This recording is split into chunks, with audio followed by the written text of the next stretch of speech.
Bienvenido a La Salud en tus manos, un programa que hacemos aquí en Popular Televisión y que también emiten nuestros amigos del grupo Cadena Media.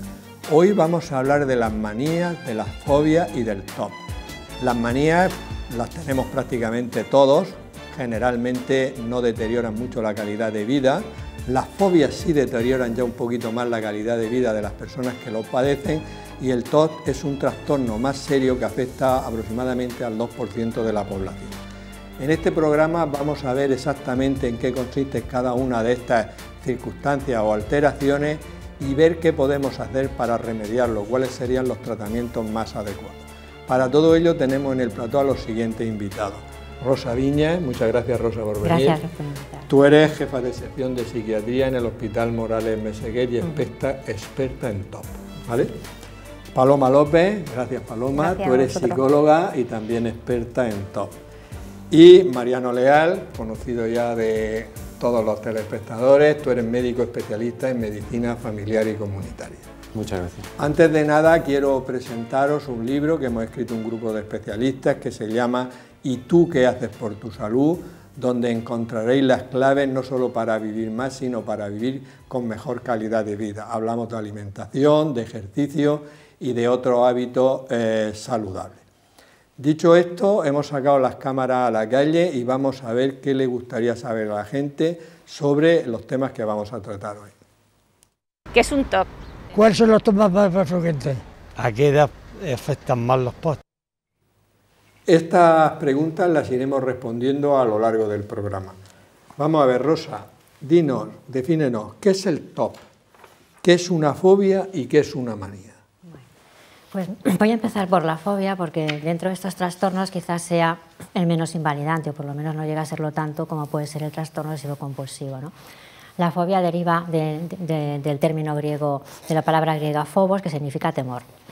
Entonces hace referencia a temores. En general las características son un temor que es desproporcionado a la situación que lo crea, que es irracional y que no se puede controlar, y que en general lleva a la persona a evitar aquella situación que lo produce. Hay varios tipos de fobias, está la agorafobia, la fobia social y la fobia simple. La agorafobia se hace referencia al temor a espacios abiertos, entre ellos multitudes, ir a un centro comercial. Y en muchas ocasiones la agorafobia es secundaria a haber padecido una crisis de pánico, y en estos casos la persona evita aquellas situaciones en las que se puede sentir indefensa, por ejemplo, porque no haya cerca un hospital, ¿no? En general la agorafobia, dentro de las fobias, es la más incapacitante de todas, porque en algunos extremos la persona puede llegar incluso a llegarse confinada en su casa, ¿no? Las fobias simples se refieren a temores a cosas concretas, como podría ser en los animales, alguna araña, la sangre, o bien a situaciones como podría ser espacios cerrados o por ejemplo el ir en tren y el ir en metro, ¿no? Y lo característico de las fobias específicas es que fuera de estas situaciones no se genera la ansiedad.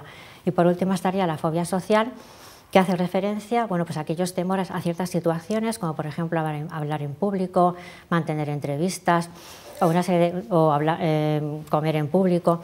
Y entonces en esas circunstancias lo que se produce generalmente un síntoma es el rubor, que es el más frecuente, y también puede ser pues la ansiedad, el temor, etcétera, ¿no? ¿Y una manía?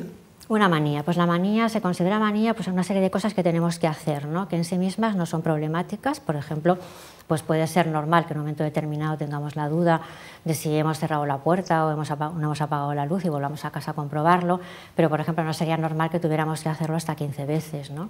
No, 15 veces ya es mucho, ¿no? Claro. O por ejemplo, pero la manía esa del butano, por ejemplo, cuando en muchas casas que hay bombona de butano y lo miras 3 veces y compruebas que está cerrado, eso es una manía, pero es poco importante. Claro, si el número de veces es razonable, o sea, no le genera a la persona un cuadro de ansiedad importante, ¿no? Entonces, pues en principio no se considera patológico, ¿no?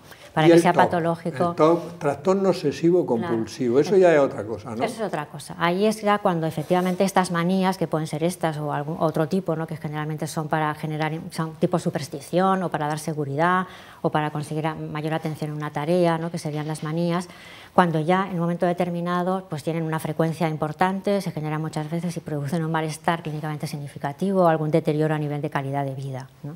Muy bien. Paloma, el TOP, trastorno obsesivo compulsivo, ¿cómo empieza? ¿Uno está bien y de pronto tiene un TOP o empieza con una manía y va profundizando cada vez más en la manía y al final se convierte en un TOP? Lo digo porque los que tenemos manía nos llega. Bueno, el TOP suele iniciarse normalmente, los datos nos indican que en la infancia es donde empieza un poco a establecerse ese tipo de obsesiones y compulsiones, ¿vale? Es raro e inusual que sea después de los 35 años, eso nos dice la investigación, ¿no? Pero sí que cuando consultan ya con el trastorno obsesivo compulsivo, cuando ya lo diagnosticamos, entre el 50 y el 80% de los adultos que ya tienen un trastorno obsesivo compulsivo nos dicen que esos síntomas ya los tenían desde que eran niños y adolescentes, ¿vale? Algunos de ellos, entre el 50 y el 80%, que es bastante. Entonces, en los niños, por ejemplo, se dice que la edad más o menos a la que se inicia son los 7 y los 12 años.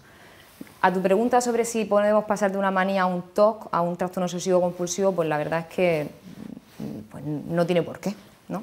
Es decir, el trastorno obsesivo compulsivo es un trastorno clínico que fundamentalmente yo creo que la clave está en uno de los criterios diagnósticos, que es la disfuncionalidad, es decir, crea disfuncionalidad en el paciente, en la persona, y deja de funcionar en áreas básicas de la vida, ¿no? Pero digo que en personas, el TOP aparece en personas a partir de los 35 o 40 años. Es inusual que aparezca de repente a partir de, o sea, que inicie, o sea, ¿no? Normalmente ya había iniciado, pero lo que pasa, el TOC es un trastorno muy secreto, por decirlo de alguna manera, porque suele generar mucha vergüenza, ¿vale?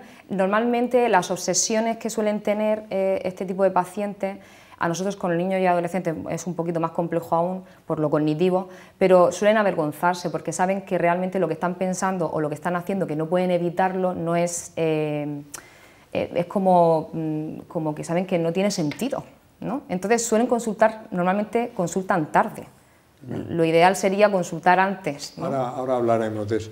Vamos a ver, Mariano, los médicos de atención primaria bastante tenéis con lo que ha pasado del COVID, más todas las enfermedades, pero seguro que vosotros en la consulta, algunos pacientes os consultarán por determinadas manías, a veces fobias, e incluso a veces vosotros podéis sospechar el TOC. ¿Qué hacéis en estos casos? Si tiene una manía, lo tratáis, lo deriváis al psicólogo, ¿cómo funcionáis? Bueno, nosotros tenemos una ventaja, que somos normalmente los que primero vemos al paciente y entonces pues, lo valoramos. Normalmente no lo derivamos directamente, vemos realmente lo que le pasa, si es preocupante o no y si hay algo debajo, porque a veces el paciente a lo mejor todo se deriva en una ansiedad o en una depresión que podemos tratar nosotros y le vamos a aliviar y en principio el paciente no va a necesitar nada más. Y si no encontramos una causa tratable, a veces hacemos nosotros un abordaje inicial. Le explicamos un poquito lo que es, le hacemos un pequeño seguimiento y ya si no va bien o vemos que es severo directamente de entrada sí que lo derivamos. O sea, nosotros intentamos abordarlo y ya cuando es grave, cuando es severo o ya vemos que no va bien o incluso le ponemos fármacos a veces, cuando hay una depresión debajo o hay una manía que interfiere mucho y a lo mejor con un tratamiento que ponemos nosotros va bien, pues no hace falta. O sea que... Muy bien, o sea, como siempre, sentido común, efectivamente, verlo y los que son leves y tal, orientarlo y cuando son más complicados, pues los deriváis. Vamos a ver, Rosa, las obsesiones más comunes en los adultos, ¿cuáles son? Bueno, pues las más frecuentes, hasta un 50%, son aquellos pacientes que son obsesivos con rituales de limpieza, ¿no? Que es el ejemplo clásico desde el temor al contagio, el lavado de manos, que a veces es eso, o el temor, por ejemplo, si te has rozado, tener que cambiarse la ropa, tener que ducharse, ¿no? Por la duda de si ha pasado algo, te has contagiado, ¿no? Ese sería el más. Luego están los dubitativos, ¿no? Que son aquellos con conductas de comprobación que llegan hasta un 25%, que sería lo que hemos comentado pues, del gas, de la puerta, etc.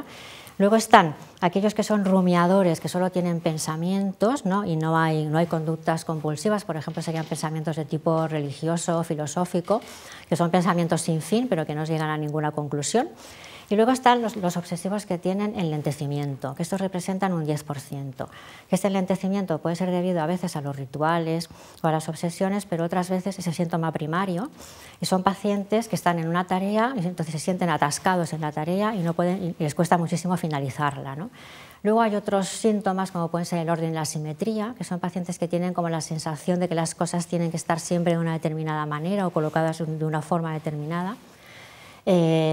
Otro tipo de obsesiones son las de acumulación, ¿no? Que son pacientes que no pueden desprenderse de las cosas porque sienten que en algún momento las pueden utilizar a pesar de que sean inútiles. Y por último estarían las obsesiones sexuales o de tipo religioso, que son, por ejemplo, hay una cosa que se llama las ideas de contraste, que serían, por ejemplo, pensamientos obsesivos, pensamientos de tipo blasfemo en personas que son religiosas, ¿no? Por ejemplo. Yeah. Sí, sí, realmente hay mucha variedad. Y se puede mezclar, quiero decir, esto es un poco separarlas, ¿no? Pues para ver un poco el porcentaje, ¿no?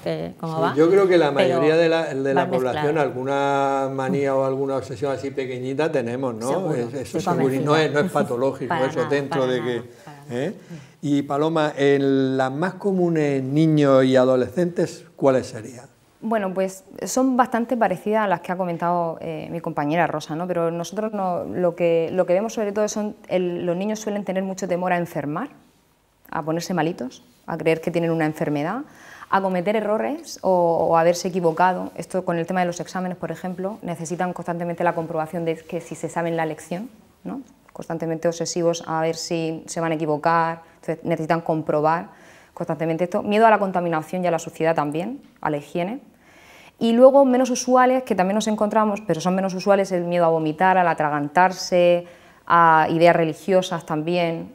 Muchas veces vienen niños muy pequeñitos, pues eso, entre 7 y 12 años, ¿no? Que cuando pueden iniciarse en el trastorno obsesivo-compulsivo y se le pregunta a los padres si ellos son religiosos, si son practicantes, y algunos de ellos pues, no lo son, pero los niños tienen ideas pues, muy blasfemas, no pueden evitarlas, ¿vale? Muy angustiantes, que no entienden por qué, porque no la pueden, son intrusivas, rumiantes.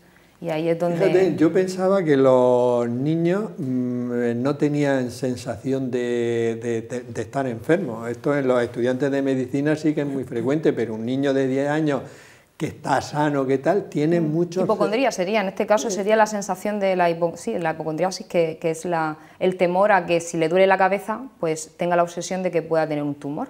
Eso ya se da en edades tan jóvenes. Se puede dar. Se puede dar. En los niños es muy complicado, o sea, luego hablaremos más adelante en otra de las preguntas, pero daros cuenta que a nivel evolutivo su cognición no está tan desarrollada como está en los adultos, entonces a la hora de la evaluación y del diagnóstico pues es un poquito más complicado, nos pasamos más en la disfuncionalidad y date cuenta que los padres son los que consultan, el niño no le dice, oye papá.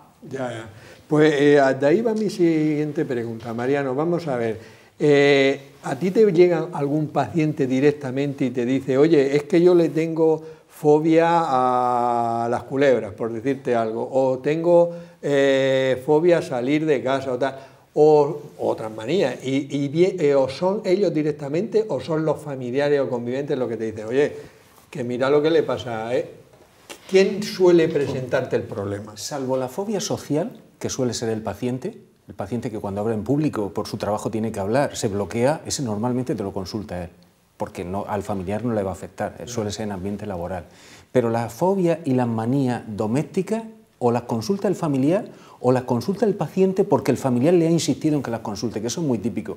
Mire, usted vengo porque mi mujer o mi marido no para de decirme que venga porque me pasa esto. O a veces vienen en pareja. Y entonces se explican el uno al otro lo que les pasa. Normalmente uno lo niega y el otro lo afirma, pero está claro que es cierto. Que hay un problema. Eso es bastante típico. Vale. Bueno, ya verá, luego hablaremos de soluciones. Bueno. En nuestra sección Palabras de Médicos, nuestro profesor de latín y griego Juan Carlos Ferri y nuestra experta en traducción Mariluz Soler han elegido unas palabras para explicarnos su origen. Muy buenas. Hoy vamos a hablar de TOC, y no me refiero a la película esa de Vicente de Villanueva, en la que un grupo de personas que tienen una serie de enfermedades psicológicas acuden a una consulta e intentan resolver sus problemas, sino a qué significan las siglas TOC y de dónde viene esta enfermedad. Pues las siglas TOC significan trastorno obsesivo compulsivo. Trastorno es una palabra compuesta por dos palabras latinas, trans, que significa al otro lado, y torno, que es girar, entonces es como que giras al otro lado. Y obsesión viene de op, que es un prefijo que significa completamente hacia adentro, y sesión viene de sedere, que es asentarse, y hace referencia a la idea de algo que se mete dentro de la mente, se asienta ahí y se queda de una manera fija. Y ahora la última palabra, compulsivo, que viene de cum, junto con, y pulsus, empujado, es decir, que te empuja. También podemos hablar de las manías. es una palabra que viene del griego. En griego, manía significaba locura y también pasión intensa hacia algo. Y ese algo se suele nombrar en griego. Por ejemplo, bibliomanía. Biblion en griego es libro, pues manía o pasión por los libros. O piromanía. Piros en griego es fuego. Cleptomanía. Kleptein es robar.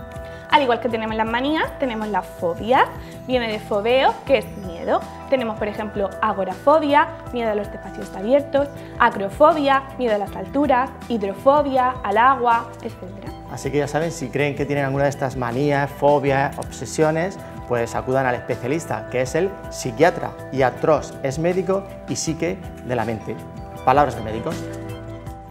Bueno, ya sabemos el origen de estas palabras. Vamos a ver, Rosa. Estoy hablando por el micro y me dicen que les resulta muy interesante el programa y que casi todos tenemos nuestras pequeñas manías, fobias. Sí. ¿Cómo de frecuentes son en la población general? Bueno, pues los síntomas obsesivos son relativamente frecuentes, entre un 21 y un 25% de la población puede tener síntomas obsesivos. Lo que pasa que de eso solamente un 2-3% van a desarrollar el trastorno completo, ¿no? El trastorno obsesivo-compulsivo. Pero un 20 o un 21% obsesivo. Con síntomas obsesivos. Que pueden ¿Y manías? Ahí está bueno, ahí está incluido un poco ciertas manías, ¿no? O un poquito más de la manía, ¿no? O sea, un poquito más síntomas, de la manía. pero que no llegan a hacer, no se puede hacer el diagnóstico completo, ¿no? Bueno, nos podemos quedar con que el 80% aproximadamente no los tiene. No los tiene. Somos normales, ¿no? Muy bien. Y Paloma, ¿también la prevalencia en niños y adolescentes en torno a ese 20% o es más o es menos? Bueno, entre el 1 y el 3% de la población mundial, según la OMS, ¿no? en población infantojuvenil. También tenemos que tener en cuenta que suelen ser menos informadores, ¿vale? O sea, normalmente acuden cuando ya son adultos. Pero el 1 o un 3%... Entre el 1 y el 3%... ¿Pero ese de TOC? De TOC. De TOC. Sí, no, pero o sea, de trastorno obsesivo-compulsivo, sí. Ya una cosa seria, Sí, ¿no? sí, del trastorno. Pero digamos, las manías y las fobias y todo esto... No hay estudio, a lo mejor, porque la gente tampoco... Es que si ya cuesta en niños y adolescentes que consulten con trastorno obsesivo-compulsivo, pues a un padre que su hijo tenga cierta manía no le va a dar mucha importancia, ¿no? Ya, claro que sí. Vamos a ver, Mariano, que hay determinadas cosas que no nos gustan, ¿no? Pero cuando una cosa que no nos gusta, por ejemplo, nadar, o por ejemplo, hace poco leía algo sobre un nadador que le tenía fobia al agua, luego hablaremos de esto. Quiero decir, ¿cuándo una cosa que no te gusta es normal y cuándo ya es fobia? Lo explico con un ejemplo que seguro que nos ha pasado a todos. Una cucaracha. Todos nos da asco y nos da un poco de miedo, pero si salimos corriendo y no vamos a matarla o a espantarla, le tenemos fobia. Cuando el comportamiento que tenemos no es racional. Por ejemplo, el agua. Te puede no gustar, no te gusta bañarte, pero si sales corriendo, tiene un comportamiento que no se ajusta a lo lógico, ya tiene fobia. O sea, sería de forma gráfica... O sea, si eres una cucaracha y te tiras y la matas, no tienes fobia. No, aunque te dé asco. Aunque te dé asco. Pero ¿vale? Es normal. Pero si sales corriendo... Vale. Oye, lo de las cucarachas, lo has explicado muy bien, ¿eh? Porque lo de las cucarachas es una cosa increíble, la cantidad de personas que le tienen fobia porque salen corriendo. Cucarachas. Y más si vuelan. Y más si vuelan. Si vuelan, yo creo que la fobia aumenta. Te estás delatando, ¿no? Cucaracha y salamanquesa. La salamanquesa, que no sé cómo le llaman, también producen mucha fobia. Están protegidas, ¿eh? Sí, sí. Están protegidas. Pero eso... Esa no hay que matarla. Yo en mi casa había uno y me acuerdo cuando mis hijos eran pequeños, yo vivo en un duplex y tal, y le pusimos nombrito, la Piti. Sí, era una manera de hacerla de la familia, ¿eh? Entonces los críos ya no le tenían miedo. Vamos a ver, Rosa, ¿suelen pedir ayuda a los pacientes con TOC o hay mucha gente que se bandea a ellos mismos? Bueno, pues yo creo que la gente intenta bandearse, podríamos decirlo, ¿no? O sea, porque, claro, la persona que tiene un trastorno obsesivo-compulsivo o una manía, o sea, se da cuenta de lo irracional que es, ¿no? O sea, lo absurdo que es el pensamiento que tiene. Y entonces, bueno, pues eso le produce muchísima vergüenza, ¿no? O sea, para empezar, ¿no? Porque decir, ¿cómo yo puedo tener esto, ¿no? Y entonces, pues al final tardan porque creen que lo van a poder superar, ¿no? Entonces, generalmente tardan bastante. Y cuando piden ayuda muchas veces no es tanto por estos síntomas como por síntomas asociados como puede ser la depresión, que entonces, bueno, pues es como que ahí ya se sienten hundidos y piden ayuda, o a veces por el contenido de algunas obsesiones, por ejemplo, cuando el contenido es agresivo. Una madre que tiene el pensamiento de que va a matar o a agredir a su hijo. Entonces, claro, eso le produce muchísimo miedo porque teme perder el control y poder ceder a ese impulso, ¿no? O sea, que realmente eso les... Y esas personas, claro, realmente entonces ya solicitan la ayuda. Claro. Me ha parecido interesante eso que has dicho, que mucha gente no pide ayuda porque él sabe que es irracional lo que es. Es que la conciencia de enfermedad, precisamente en este trastorno, es lo que hace a la persona decir, pero bueno, ¿cómo puedo pensar yo esto? Con lo absurdo que es, ¿no? Y les da vergüenza, porque muchas veces el contenido es completamente absurdo. Y a veces eso le ocasiona depresión, y entonces claro, cuando y al final, consultan. cuando están con la depresión es cuando ya dicen, bueno, o sea, hasta aquí hemos llegado porque yo ya no puedo, ¿no? O sea, pero tardan mucho, ¿no? Suelen tardar de más, ¿no? De más. Vamos a ver, Paloma, tú que te dedicas sobre todo a niños y adolescentes, ¿qué papel juegan los padres a la hora de pedir ayuda? ¿Son muy demandadores, por decirlo de alguna manera, de ayuda, o intentan decirle, eso no tiene importancia? ¿Cómo lo ves tú? Bueno, yo en primer lugar, para hacer un tratamiento psicoterapéutico es fundamental la participación proactiva de la familia. O sea, si los padres no están colaboradores es imposible poder tratar al niño. Eso es fundamental. Claro, nos encontramos con muchos estilos parentales. Nos encontramos con el papá que quiere dejar al niño ahí porque se cree que no hay problema, pero que el niño le ha dicho que no se encuentra bien, y hay otros padres que se preocupan más porque muchas veces también el TOC tiene algo que tiene una tendencia genética, ¿no? Y podemos encontrar niños con trastorno obsesivo compulsivo o adolescentes y padres que también lo tengan. ¿Vale? Entonces todo esto se complica un poquito más. Entonces, bueno, la colaboración y la participación de las familias dentro de los tratamientos con TOC en niños y adolescentes es absolutamente fundamental. O sea, normalmente los padres piden ayuda porque los niños suelen, como ha dicho Rosa, también avergonzarse muchísimo. O sea, yo he tenido casos donde no me han podido decir qué piensan por la vergüenza que les da. Y a veces por eso es tan difícil el diagnóstico de niños y adolescentes hacerlo, porque no te dicen exactamente el pensamiento, pero bueno, nosotros ahí un poco en la habilidad terapéutica también luego dicen, si te digo el pensamiento, puede ser que ocurra, ¿no? Entonces ya sabes que ahí hay una compulsión, ¿no? Esto es un niño pequeño, ¿no? De 7, 8, 9 años. Entonces, pues, con respecto, no sé por qué me he ido por ahí por esa historia, pero... No, pero es que es verdad, yo a los veces... padres, los padres cuando consultan es porque hay disfuncionalidad. O sea, el niño dice, es que mi hijo ha dejado de sacar buenas notas y no sabemos por qué. ¿Vale? O ya no se relaciona igual, hay aislamiento, está todo el día en su habitación.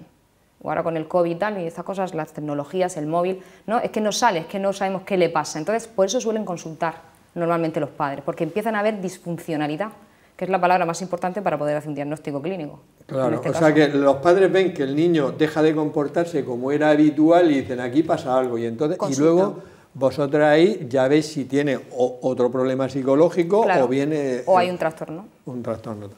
Vale, Mariano, ¿en qué ocasiones tratáis los médicos de... Algo has comentado antes, las fobias, y cómo las tratáis? Sí, dependiendo del tipo de fobia. O sea, por ejemplo, también lo explico con un ejemplo. Un paciente que tiene una fobia social, al hablar en público o en los exámenes, pues a veces a lo mejor le quitamos gravedad al asunto para tranquilizar al paciente, vemos si hay algún problema debajo y a veces a lo mejor con un ansiolítico, con un betabloqueante, el típico Sumial, probamos y a veces va bien. Y el paciente, una vez que coge seguridad, esa fobia suele disminuir. O sea, la fobia suele ir a más y luego a lo mejor, si con algo el paciente ve que no le pasa, disminuye. Hay otro tipo de fobia, por ejemplo, un nadador que salga corriendo cuando ve el agua, ese lo derivamos directamente. O sea, nosotros siempre lo intentamos, vemos lo que pasa y lo intentamos, y muchas las solucionamos.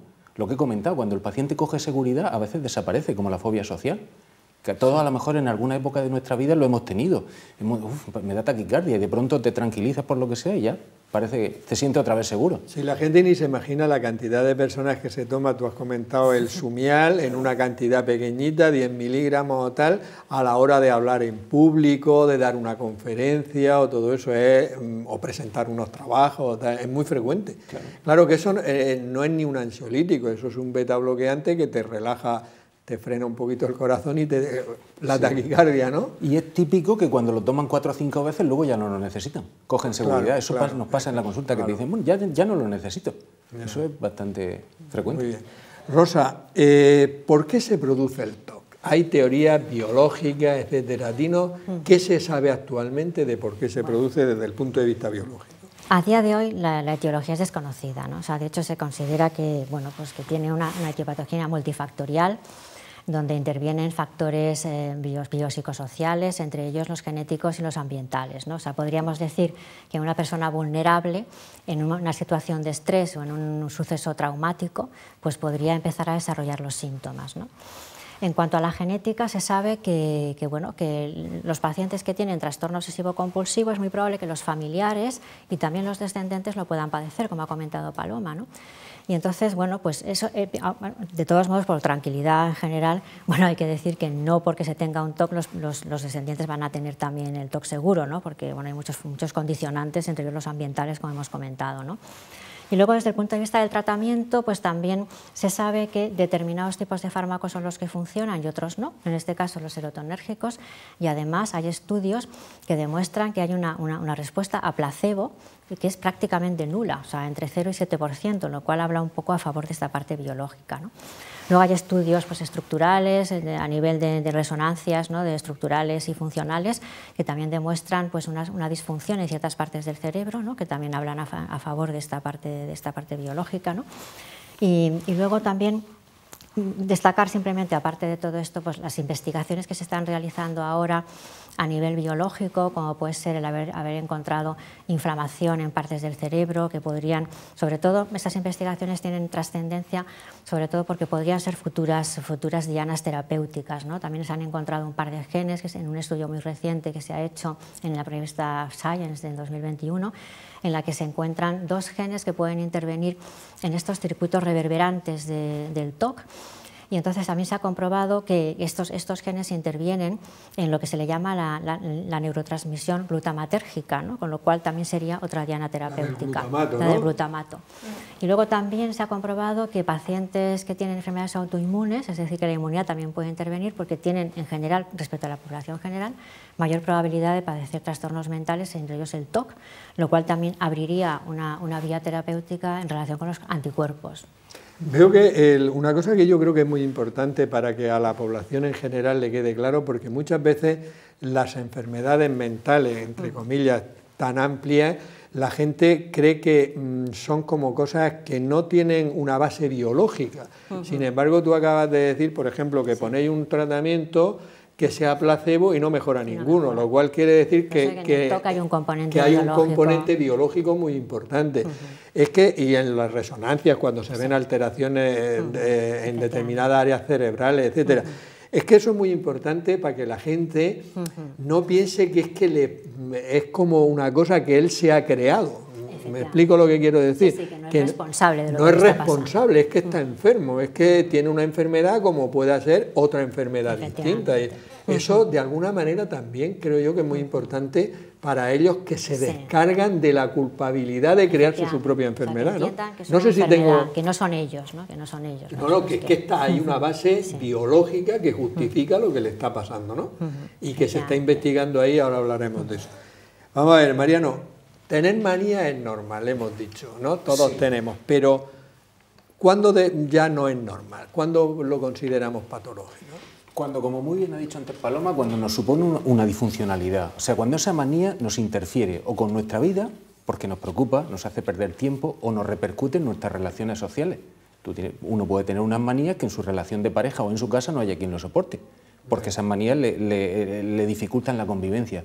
Esos serían los casos en los que no es normal, cuando dificultan tu convivencia o te provocan una disfuncionalidad, una pérdida de tiempo, unas maniobras que no tienen sentido. Ese sería el punto donde no sería normal, porque lo anormal sería no tener manía. Lo que pasa es que no las sabemos, solo las conoce el que vive con nosotros o en nuestra familia, porque...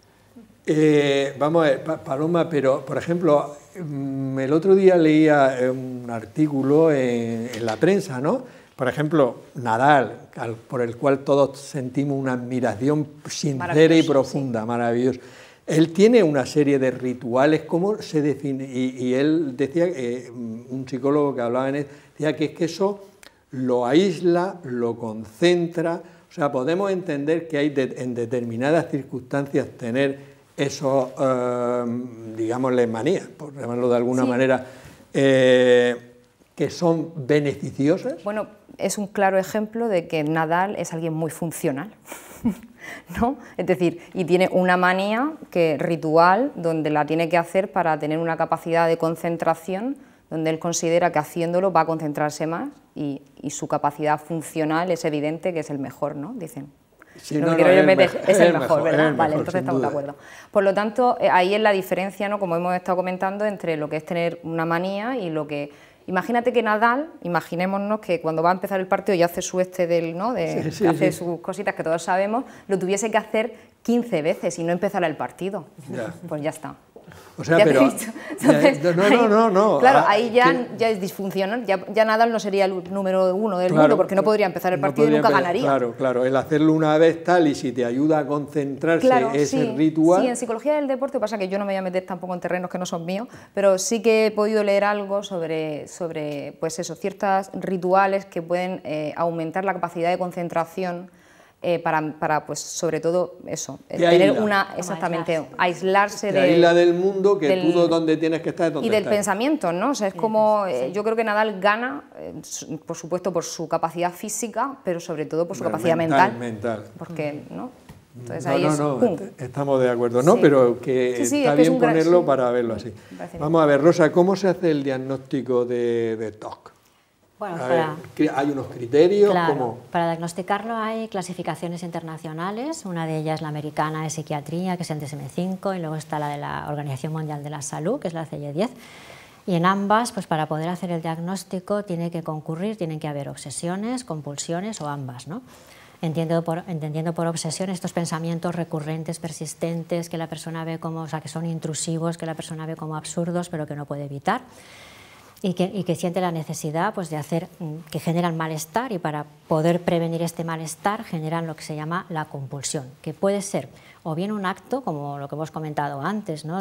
Pues de lavado de manos, etcétera, etcétera, pero también puede ser un acto mental, ¿no? Como podría ser rezar, contar, repetir palabras, rememorar conversaciones que se han mantenido, y esto es o sea, el hecho de que haya estas compulsiones y estas obsesiones, ambas cosas, y que generen, por supuesto, que es lo que hemos comentado antes, que clínicamente generen un malestar, que sea una frecuencia, con frecuencia, y que generen esa disfuncionalidad que hemos comentado hasta ahora siempre, ¿no? Es decir, que impiden, dificultan la vida a nivel social, laboral, académico o en algunos aspectos importantes de la persona, ¿no? Me quedo con la idea de que si una persona tiene manías que tenemos todos, etcétera, etcétera, si no ocasiona disfuncionalidad, es decir, no es un TOC, si tú haces tu vida normal y tienes tu manía de mirar el butano, perdón, una vez, 2 veces, no pasa nada. No pasa nada. O sea, si se traduce, si tu vida es normal y el rendimiento es el mismo y no hay problemas, pues no nos etiquetamos. No hay que preocuparse. Paloma, en los niños y adolescentes se utilizan los mismos criterios diagnósticos. Son exactamente igual. A la excepción, como he comentado creo que al principio, que los niños no son tan conscientes, el insight que decimos, de lo irracional de sus pensamientos y de la conducta. No tienen tanta conciencia porque evolutivamente están en una etapa donde cognitivamente pues, no pueden, ¿no? Y parecen experimentarlo también de forma menos cognitiva, por esto mismo que he dicho, porque la etapa evolutiva es importante, ¿no? Y dependiendo de la edad también, no es igual un adolescente que un niño, ¿no? Y dificulta mucho a la hora de evaluar porque no suelen decir exactamente, bueno, a veces sí, a veces hay niños que te dicen exactamente y parece que se han leído los criterios diagnósticos, y hay otros que les cuesta mucho, pero que en la habilidad terapéutica tenemos que tener en cuenta, por ejemplo, como os he comentado antes, en este ejemplo donde el niño no quiere decirte qué pensamiento tiene porque tiene vergüenza, porque cree que lo vas a juzgar y porque si lo cuenta cree que puede pasar. Ahí ya pues te está dando algo de evidencia de que detrás puede haber algo clínico y más preocupante y que luego está toda la parte disfuncional. ¿Y cómo sabes tú, por ejemplo, puedes ver cuando estás viendo un niño que siente vergüenza o que cree que va a pasar? Eso sí te lo dice. Eso te lo dice. Sí, Normalmente yo utilizo en los niños siempre, ahora cuando hablamos de los tratamientos, se utilizan técnicas muy de jugar, ¿vale? Técnicas proyectivas y la técnica de juego, es decir, tenemos herramientas, no es una sesión como en el adulto, nos sentamos cerca, en una mesita, es decir, hacemos que todo sea de una manera pues muy cercana. Claro, ¿no? Porque además viene en un entorno donde ya pues, le puede sugerir o pueden tener ansiedad, ¿no? Y luego lo que ha dicho Rosa, que también es muy importante, pues hay que medir y en la evaluación previa la frecuencia, la duración, el grado de malestar, el grado de control de la obsesión y de la compulsión y el grado de disfuncionalidad. Yo creo que vamos a estar todo el rato repitiéndonos, pero es que realmente hay madres que a veces vienen más preocupadas porque a lo mejor el niño se lava un poquito de más las manos, pero el niño está bien, ¿no? Entonces podríamos considerarlo como una manía. Sí, ya, o sea, pero es que no le ocasiona disfuncionalidad, no, que es lo que está diciendo. Bien, en lo académico yo indago, ¿no? Intento encontrar la disfuncionalidad, pero hay a veces que a los padres les digo, bueno, es que no existe una disfuncionalidad, la angustia ahora mismo, cuando exista, entonces lo tratamos. ¿Y habéis visto, por ejemplo, los tres, ahora con el tema del COVID y las veces que nos han dicho lávate las manos, cómo hacerlo con el jabón, todo muy bien, ¿ha aumentado esto el número de manías o eso? ¿O ha desencadenado en alguna persona, me imagino que no, algún top o eso?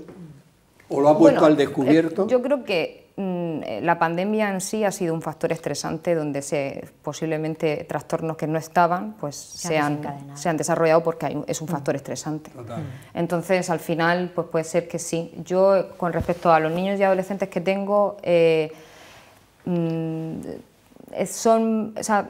podríamos decir que son más responsables a la hora de no quitarse la mascarilla, a la hora de mantener la distancia de seguridad y a la hora de a lo mejor lavarse un poquito de más las manos, pero que haya sido algo así como muy... no, pero que haya podido debutar porque es un factor estresante habernos confinado, ¿no? En algunos casos, por ejemplo, sobre todo en los que tienen ya un trastorno obsesivo-compulsivo con contagio y rituales de lavado de manos, pues como que de alguna manera se han sentido como diciendo, ves, yo tenía razón, esto es lo que había que hacer, había que lavarse, ¿no? Entonces, sí que he comprobado a veces, y a veces ha sido un poquito más difícil tratarlos, porque realmente, ¿cómo les dices? Ahora no te laves. O sea, que eso es donde yo he encontrado un poco a veces la dificultad. El Colegio Oficial de Enfermería de la Región de Murcia colabora con nuestro programa La Salud en tus manos. Vamos a ver qué nos cuentan hoy. Esta información está patrocinada por el Colegio de Enfermería de la Región de Murcia. Vale, está consciente, está orientada. ¿Usted la conoce o pasaba por la zona? Pues le vamos a enviar una unidad, ¿de acuerdo? Una mujer ha sufrido una caída en la calle y ha resultado herida. Tras la llamada al 112, al tratarse de una emergencia sanitaria, se avisa al 061, que recoge los datos e inmediatamente comunica a un equipo que debe salir a atender una urgencia. ¿Hay aviso? Un aviso, sí. Parece ser que es de enfermería y es urgente. Nos vamos. Teleoperadores del 112 seleccionan que la llamada es sanitaria y nos la pasan a nosotros. Una vez que pasa a nosotros, o bien el personal de enfermería o bien el personal médico ve qué es lo que está demandando ese usuario. La rapidez de los enfermeros es clave. Remedios coordina todo el proceso. Ellos son los encargados de atender a los afectados por la emergencia junto al médico. Más de 400 enfermeros conforman el 061 en la región. Nosotros tenemos 45 unidades, 17 UMES, que son unidades móviles de emergencia, donde hay médico, enfermería, personal técnico, y luego tenemos 28 SWAP, que son servicios de urgencia de atención primaria, donde hay también el mismo tipo de personal. Su trabajo diario no es fácil y lo ha sido aún menos desde que comenzó la pandemia. Los enfermeros, igual que el resto de profesionales sanitarios, no se han movido de la primera línea contra el virus. Durante la pandemia ha sido muy duro pensar que el mundo entero se confinó, menos la sanidad. En el caso del 061 éramos los únicos aquí en la región de Murcia que estábamos prestando atención a domicilio. Pero la recompensa por su trabajo tiene un valor incalculable. Entonces es muy gratificante porque pensar que quien ha estudiado enfermería tiene una gran sensación de darse a los demás y un gran amor por los demás. Es lo que mueve a estos profesionales a seguir desempeñando esa labor tan importante, a pesar de todo, cada día.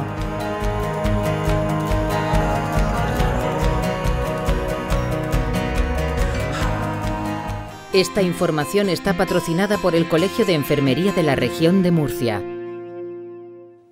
Vamos a ver, Mariano, si una persona tiene manías con la edad, ¿se le pueden quitar o siempre con la edad van a más? Si no se trata, va a ir a más seguro. Y si llega anciano con manías, aparte va a tener otro componente, que es de irritabilidad. Y el que vive con él, como se la recrimine, le va a contestar mal con más frecuencia que en un adulto o en un joven. O sea que van a más y empeora, sobre todo si lo intentas corregir. O sea que las manías hay que quitárselas cuanto antes, se puede, sobre todo si ya tienen miedo, ¿no? Bueno, tú eres joven, ¿eh? Todavía. Bueno, 68, no olvidemos. Rosa, vamos a ver, el TOP, ¿con qué otras enfermedades se podría confundir? Lo que nosotros en medicina llamamos el diagnóstico diferencial. Sí. Pues bueno, primero habría que diferenciarlos con otras enfermedades psiquiátricas, por ejemplo, pues con la esquizofrenia, ¿no?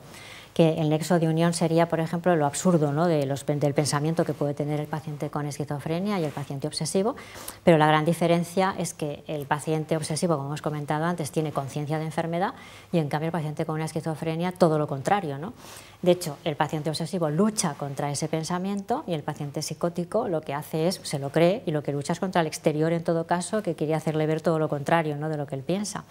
Otras enfermedades como el trastorno depresivo mayor, por ejemplo, pero aquí los pensamientos son congruentes con el estado de ánimo, ¿no? con sentimientos de culpa, inutilidad, la persona no los ve como intruso, ¿no? Esa sería la diferencia. Luego, pues el trastorno de ansiedad generalizada, que esa es la típica de las preocupaciones de si mi hijo se va de viaje, pues va a tener un accidente, o se llama por teléfono, es porque me van a dar una mala noticia.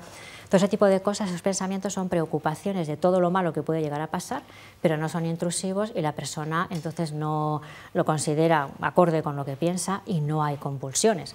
Lo mismo que tampoco hay compulsiones en las fobias simples o específicas, ¿no? que también se podrían confundir en algún momento, ¿no? Y luego, pues, por ejemplo, hay otras enfermedades que están relacionadas, que pueden confundirse, pero que también se relacionan, como podría ser la hipocondria, la dismorfofobia o la anorexia nerviosa. En todas estas enfermedades que he comentado, la persona sí cree real lo que le pasa. El hipocondríaco cree que tiene una enfermedad, a pesar de todas las pruebas médicas que lo descartan. El que tiene una dismorfofobia sí que cree que tiene un defecto que es imperceptible prácticamente para los demás y la persona con anorexia nerviosa se cree y se ve gorda, a pesar de todo lo contrario, ¿no? O sea, importante que no hay pruebas médicas, que el diagnóstico diferencial que tú has explicado también es desde el punto de vista clínico. Hay que hacer una exploración psicopatológica muy buena para poder diferenciar el diagnóstico diferencial y para ver con qué otras enfermedades puede ser comórbido, ¿no? Porque hay que tratar cada una de ellas, ¿no? Y Paloma, en niños y adolescentes, ¿con qué enfermedades podemos confundir el TOP? Pues mira, con tres. Con el trastorno por tics, ¿vale? Que es un tipo de motor complejo, que pueden ser simples, de tipo sensitivo, que no suelen ser genéticos, y suelen ser síntomas de otros trastornos, como por ejemplo en el espectro autista, pues suelen tener tics motores, ¿no? o sensitivos, entonces, pero no hay obsesión, ¿no? Tienen movimientos repetitivos motores, pero no hay obsesión. Luego el síndrome de Tourette también, ¿vale? Aunque es un trastorno neuropsiquiátrico hereditario, ¿no? Que se inicia comúnmente en la infancia y suele cursar con tics motores crónicos de tipo motor y de tipo verbal, y también pueden haber ciertas obsesiones o estar rumiantes, pero no hay un hilo conductor, es decir, no hay una obsesión y por esa obsesión voy a hacer la compulsión, ¿vale? Entonces eso también. Y luego, por último, los pandas. Los pandas es un trastorno neuropsiquiátrico autoinmune asociado al estreptococo, ¿vale? Que el niño pues tiene este virus y entonces debuta con sintomatología muy parecida al trastorno obsesivo compulsivo, pero que en el momento en el que se diagnostica esta infección y se trata con un antibiótico, pues los síntomas obsesivos y compulsivos desaparecen. Vale. Entonces, o sea que también lo mismo, no hay pruebas, salvo en la infección esta, que como tiene una infección pues se detecta y además se le quita con el tratamiento y ya está. Efectivamente. Mariano, y cuando deriváis a una persona con manía, que la deriváis al psicólogo, la deriváis al psiquiatra, porque ya ha pasado a una fase, digamos, más intensa, ¿preferís derivarlo a qué Hombre, normalmente, efectivamente, cuando, como se ha dicho ya varias veces, cuando le provoca una disfuncionalidad o preocupa mucho o al paciente o a la familia y si le ponemos nosotros algún tratamiento no mejora, lo derivamos. Normalmente derivamos a salud mental. Y en salud mental se hace una valoración inicial y a veces lo ve primero el psiquiatra y luego el psicólogo, dependiendo ya del tipo de manía y del tratamiento que precise, pero normalmente derivamos a salud mental. No solemos definir, porque creemos que el trabajo además es conjunto, es fundamental la colaboración entre psicólogo y psiquiatra, entonces pues lo derivamos a salud mental. No, yo creo que está muy claro, es que realmente no se entiende el tratamiento de los psiquiatras sin los psicólogos ni de los psicólogos sin los psiquiatras, es una unidad funcional, ¿no? Sí, sí. Vamos a ver, Rosa, ¿los pacientes con TOP tienen siempre personalidad obsesivo-compulsiva o no? Bueno, pues hasta en un 50% sí que tienen personalidad obsesivo-compulsiva, pero puede haber otras como de tipo evitativo, dependiente o esquizoide, ¿no? Lo que es raro, por ejemplo, es que tengan aquella personalidad de tipo narcisista, límite o antisocial, ¿no? Vale. Y Paloma, ¿cuáles son los factores de riesgo y de prevención, protectores podríamos llamar, del TOP? Bueno, de riesgo, antecedentes familiares, acontecimientos estresantes, y en adolescentes el componente de drogas pues es un factor de riesgo bastante importante. Y luego a nivel preventivo yo creo que la familia siempre va a actuar de manera preventiva, o sea, los estilos educativos y cómo sea esa familia, si es disfuncional o no, aquí otra vez la palabra, pero es que, es así. Y el pedir ayuda cuanto antes, ¿no? Preventivamente considero que cuanto antes uno pida ayuda pues, y se pueda poner en manos de especialistas, pues ya es prevención. Vale, o sea que sí que podemos hacer algo, ¿no? Sí, por supuesto. O sea que, por ejemplo, tú que ves niños y adolescentes, el papel de los padres en la educación y todo eso es muy importante. Claro, fundamental, yo diría. Fundamental. Además, se dice que los niños no aprenden, los niños imitan. Claro, bueno, sí, efectivamente, hay un modelado, ¿no? Hay un modelado, ¿no? Están aprendiendo a través de lo que están observando. Muy bien. De nuestro portal de salud, lasaludentusmanos.ucam.edu, en nuestra sección Me lo compro, me lo como, no me lo compro, no me lo como, hemos sacado este vídeo. Mini cookies de nocilla. ¿Me lo compro, me lo como o no me lo compro, no me lo como? Yo no me lo compro y no me lo como. No me sorprende, pues vamos a ver los ingredientes. Pues estas galletas tienen por un lado las galletas, que es harina de trigo con mantequilla, con azúcar, y luego por otro lado, bueno, entre muchos otros, resumo, y luego por otro lado tiene el relleno, que también lleva crema de cacao con avellanas, azúcar, aceite de girasol alto oleico. Es decir, un conglomerado de componentes de alimentos que han metido ahí y han hecho un producto ultraprocesado. Efectivamente. ¿Cuántas calorías tiene? Los 100 gramos tienen 504 calorías. O sea, muchísimas calorías, donde hay un porcentaje muy importante de hidratos de carbono, de los cuales muchos serán azúcares. ¿Cuántas grasas tiene? Grasas 25 gramos. ¿Y de...? Saturadas 10 gramos. Bueno, tiene el 40% aproximadamente de grasas saturadas, que son demasiadas grasas saturadas, ¿vale? ¿Y de hidratos de carbono cuántos tiene? 62 gramos, de los cuales son azúcares 38. Es decir, más de la mitad de los hidratos de carbono que tiene son azúcares. Por tanto, es un alimento rico en azúcares, como la mayoría de los productos estos de bollería industrial, rico en azúcares y rico en grasas saturadas. Esto a veces es un chute de placer al cerebro. Y entonces resulta que la gente se come una y no puede parar y tiene que comer 4 o 5 seguidas. Claro. Porque realmente es un estímulo muy potente, una fuente de placer. Por tanto, lo mejor, desde luego, es no comprársela y no comérsela.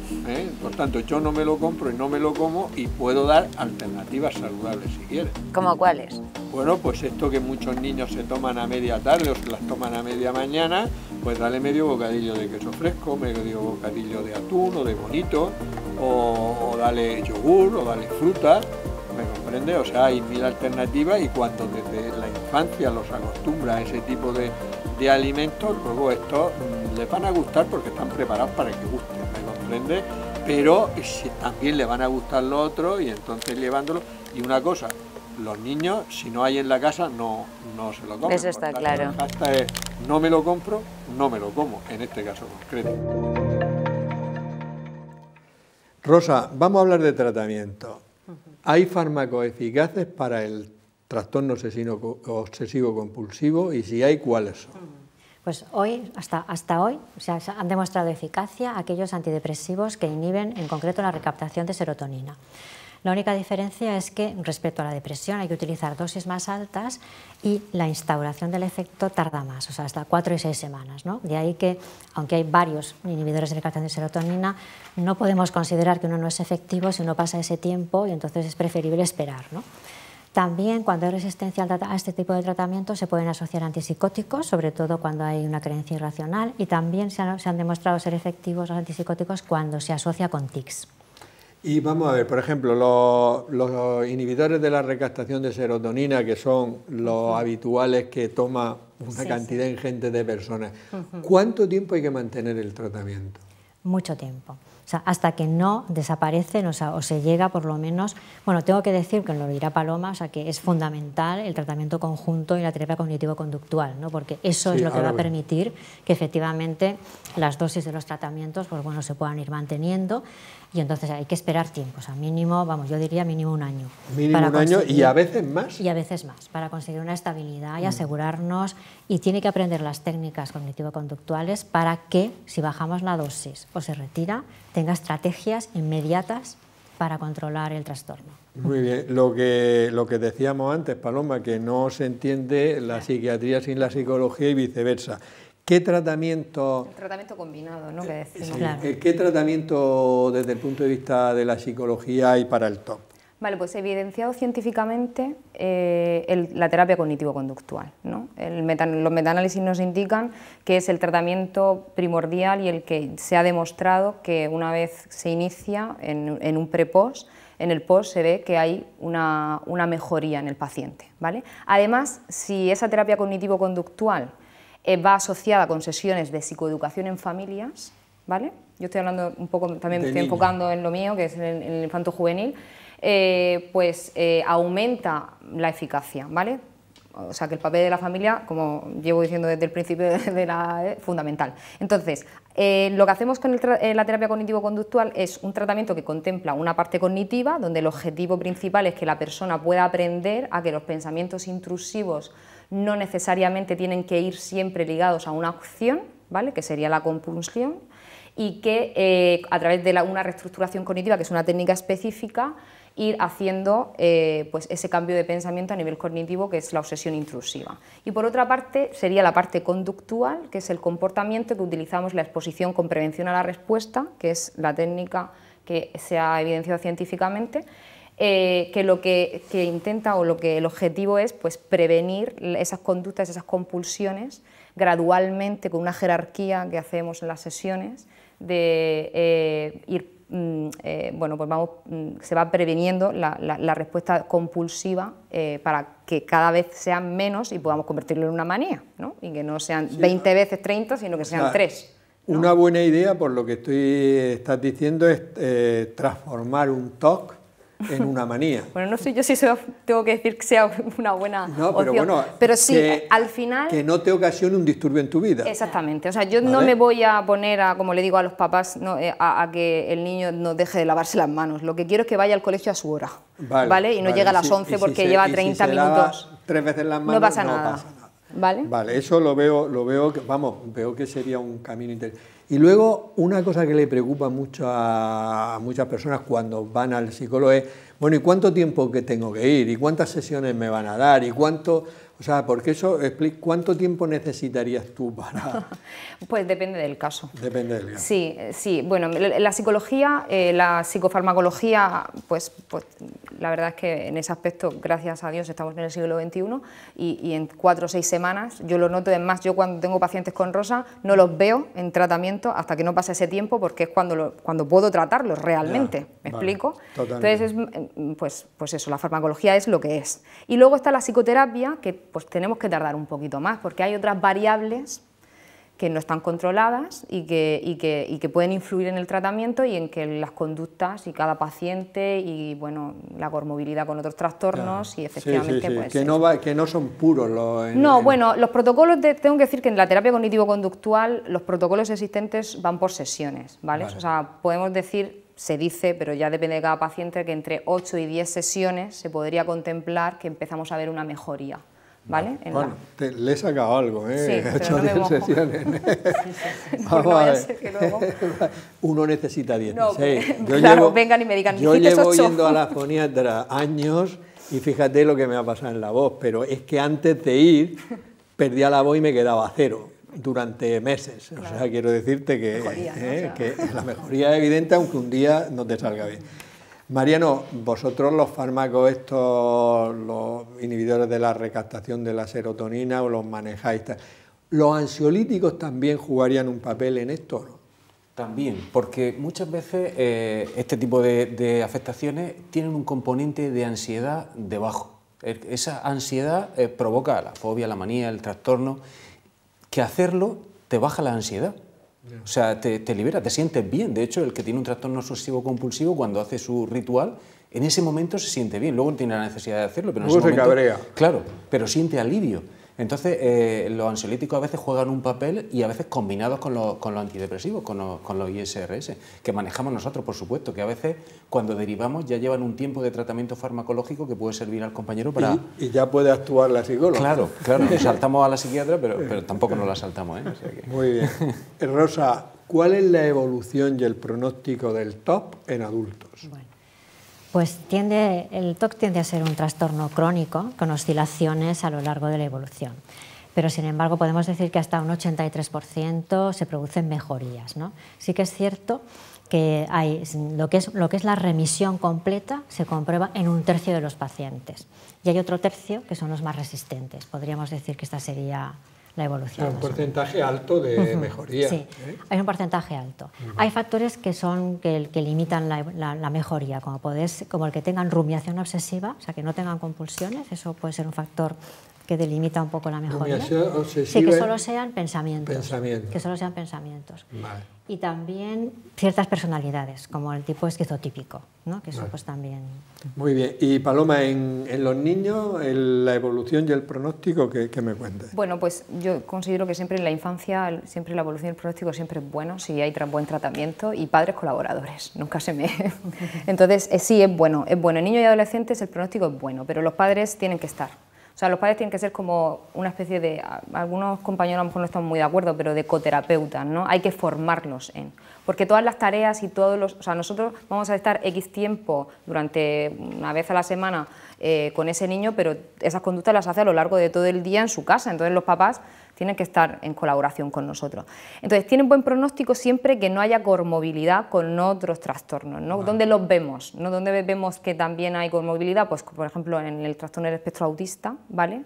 En depresiones infantiles, en ansiedad, en tics, por ejemplo, en las alteraciones del aprendizaje. Es decir, si no hay comorbilidad, pues hay buen pronóstico. O sea, si tiene un trastorno obsesivo compulsivo en un niño o en adolescente sin otras enfermedades... Hay buen pronóstico con tratamiento. En el caso que se considere, en niños también se medican y adolescentes también, si es considerable se medica. Sí, con el tratamiento combinado. Y la cognitivo-conductual. Y última pregunta, Mariano. Hemos dicho que estos trastornos, el diagnóstico fundamentalmente es clínico, pero seguro que habrá padre o madre que dirá, bueno, y es que mi niño o mi niña no puede tener, o si es un adulto, no puede tener una enfermedad orgánica.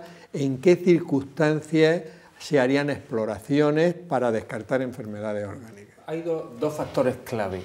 Los síntomas asociados, si el paciente, además de eso, se le queda un párpado, tiene dificultad para andar, se le duerme un brazo, vemos algún síntoma atípico que no concuerda con eso, hay que pensar en otra patología. Y luego la evolución, una evolución brusca, sin un factor desencadenante que veamos claro, a lo mejor ha tenido un problema, se ha muerto su hermano o una desgracia, está claro. Si hay una aparición brusca sin un desencadenante que veamos, también hay que estudiarlo. Serían los dos factores clave. Vamos a ver, Rosa, ¿quieres dar algún último mensaje sobre el tema que estamos tratando hoy? Pues hombre, yo diría que de ser considerado un trastorno pues bastante incapacitante y prácticamente intratable, pues hoy por hoy, pues con los tratamientos que disponemos y con la terapia cognitivo-conductual, pues ha mejorado muchísimo el pronóstico, ¿no? Y yo creo que insistiría sobre todo en la importancia del diagnóstico precoz, porque esto es lo que puede mejorar el pronóstico a largo plazo, y yo creo que toda la información que se dé al respecto de estas enfermedades pues nos va a ayudar a disminuir el estigma y a que la gente pues pierda la vergüenza y pueda consultar, sobre todo al médico de familia, que es la persona con la que puede tener más confianza. Mariano, tu último mensaje. Que no tengan miedo a consultar, que nos consulten y nosotros le diremos si entra dentro de la normalidad o necesita algo más. Lo que ha dicho Rosa, no tengáis miedo. Y Paloma, tu último mensaje. Pues yo tengo, lo siento, pero yo a las familias, ¿no? Como me encargo de la parte infantojuvenil y mis niños no vienen y me llaman directamente, sino que tiene que ser la madre o el padre el que llame, pues yo les diría que si ven disfuncionalidad, si ven angustia, que no crean que las cosas son cosas de niños, ¿no? Que a veces, y que no pasa nada, el estigma también, que ir al psicólogo no es malo, que poder tener en un momento dado un tratamiento farmacológico no es malo, que está fenomenal, ¿no? Poder tener al alcance eso, y entonces iría directamente pues al factor preventivo, ¿no? A que las familias puedan pedir ayuda cuando vean a sus hijos o a esos adolescentes aislados o con malestar clínico, ¿no? Muy bien, me parece que habéis hecho un programa realmente muy interesante, en primer lugar por la alta frecuencia que tienen problemas no tan graves como pueden ser las manías o las fobias, pero incluso también hay una frecuencia relativa también del trastorno obsesivo compulsivo, y habéis dejado muy claro la importancia del diagnóstico precoz y que con los tratamientos, me ha parecido muy interesante, tanto farmacológicos como psicológicos, hay un porcentaje muy alto de personas que mejoran de manera bastante importante y se puede evitar el curso de la enfermedad y hacer que se encuentren bien. O sea que el mensaje último que habéis dado es un mensaje positivo. Bueno, por mi parte nada más, recordaros que en nuestro portal de salud, lasaludentusmanos.ucam.edu, tenéis información sobre hábitos de vida saludable y prevención de muchas enfermedades. Despedirnos hasta la próxima semana en un nuevo programa de La Salud en tus Manos. Que seáis muy felices.